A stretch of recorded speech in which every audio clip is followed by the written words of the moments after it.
예를 들어서 이제 1억 원이 됐다라고 하면은 이걸 변제 기간 36개월로 나누면은 월에 갚아야 되는 돈이 한 270만 원 정도가 돼요. 소득이 한 250 정도다라고 하면 이게 개인 회생 진행이 좀 어렵다라고 누구나 판단을 할 수가 있겠죠.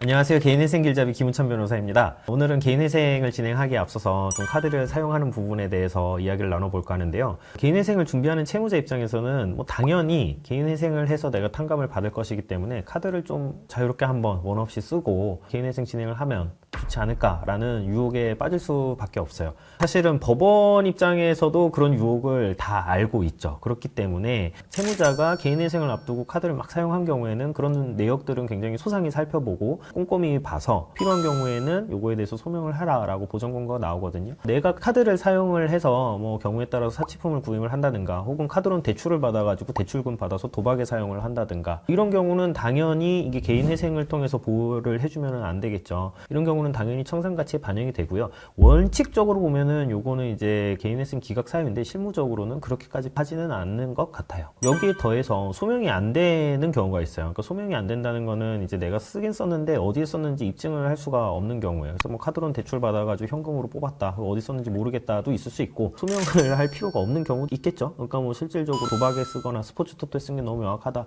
그런 경우는 사실 소명을 안 하게 되면은 소명이 안 되는 채무고 그것도 마찬가지로 청산가치에 잡히게 되겠죠. 반면에 이제 카드를 사용하면서 내가 생활비로 쓴 거는 크게 문제가 되지는 않거든요. 자녀 양육하시는 분들 학원비로 지급을 했다든가 그다음에 의료비 지급을 했다든가 혹은 옷을 사는데 통상적으로 사용될 어떤 수준에서 구매를 했다든가 하는 경우에는 문제가 되지는 않고요. 그 다음에 이제 카드론 대출을 받아가지고서는 이제 기존 어떤 채무 상환에 사용한 경우에도 법원에서는 크게 문제를 삼지를 않아요. 결국에는 내가 카드를 사용을 이제 이상한 데 하게 되면 청산가치에 이제 반영이 되는 것인데요. 이걸 좀 구체적 사례를 통해서 한번 설명드리면 이해가 쉬우실 것 같아서 한번 설명드려 볼게요. 어떤 사람이 개인회생을 준비하면서 회생 전에 대출을 받아가지고서는 1,000만 원 정도를 이제 도박에다가 사용을 했어요. 도박에 사용을 하게 되면 그 1,000만 원은 이제 청산가치에 잡히게 되고 그 돈은 이제 갚아야 되는 돈이 되거든요. 그래서 이 1,000만 원을 변제기간으로 나누게 되면은 월 28만 원 정도로 계산이 돼요. 사실 그럼 이제 1,000만 원 정도 금액이라면은 이제 개인회생을 진행을 하는데 별 큰 무리는 없거든요.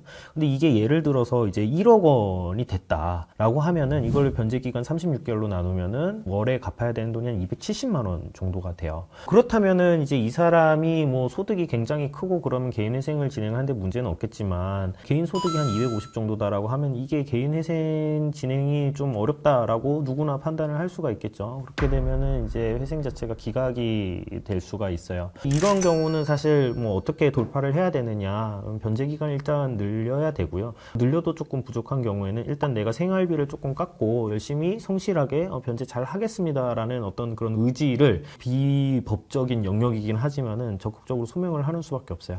그러니까 이제 간청을 하는 것이고요. 이제 그런 어떤 의지들이 잘 이제 회생위원회 설득을 하게 되면은 인가 결정을 받을 수도 있습니다.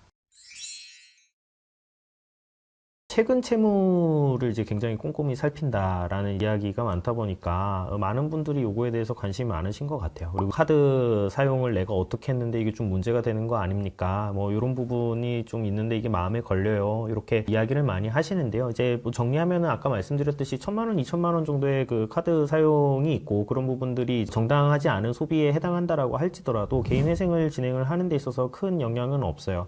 근데 그 금액이 올라가서 이제 1억 원 상회한다. 이제 그런 경우에는 당연히 이제 개인회생 진행에 문제가 있을 수밖에 없거든요. 이제 그런 경우는 이제 아까 말씀드린 것처럼 변제 기간을 조율을 한다든가 그것도 안 되면은 이제 간청을 하는 수밖에 없기 때문에 이런 부분은 변호사의 도움이 필요한 영역이에요. 그래서 지금 내가 카드 사용을 해서 기존에 도박이나 사치품 구매 등으로 사용한 내역이 좀 많다라고 한다면 그런 부분들 좀 잘 정리하셔서 상담 단계에서 좀 말씀을 해주시면은요. 그 관련해서는 저희가 어떤 파해법이라든가 좀 어떻게 진행을 하면 좋은지에 대해서 상세히 좀 안내 드릴 수 있을 것 같습니다. 오늘 영상 여기까지고요. 궁금하신 점은 편하게 문의 주시면 저희가 응대 드리도록 하겠습니다. 감사합니다.